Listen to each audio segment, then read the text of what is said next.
Good morning po. Ayan mga kalingap, andito po tayo ngayon sa, ayan, biglang balik sa diet. Ayan, biglang dumating yung van, no? Ayan, so, nandito po tayo ngayon sa coffee shop ni Kalingap Rob. Ayan, niwanan kami ng van na puti. Ayan, dumating na yung van na puti. Niwanan po kami ng van na puti. Ayan, o. Ang dami naman na iwan.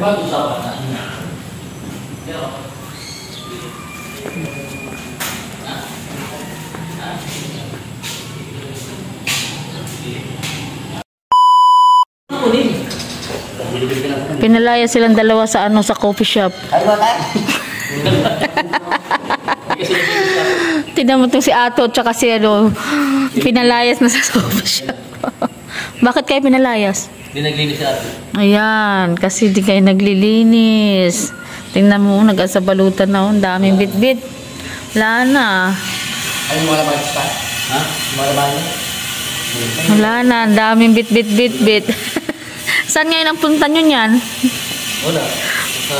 Sa nabutin.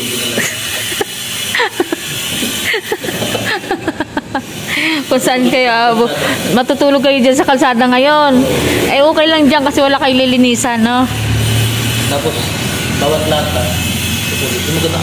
Oo. Tapos mamulot na lang kayo ng lata dyan. Nakapaglinis pa kayo ng paligid. Pwede ba gano'n? Oo. Ikot kayo, ano kayo dyan. Tapos pagkan. Gano'n.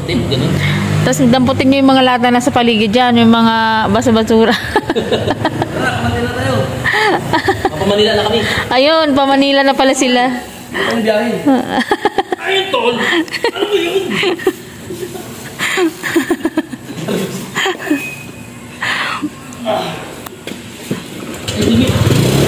Ayan, lumayas na sila, lumayas na. Ayan, lalayas na sila.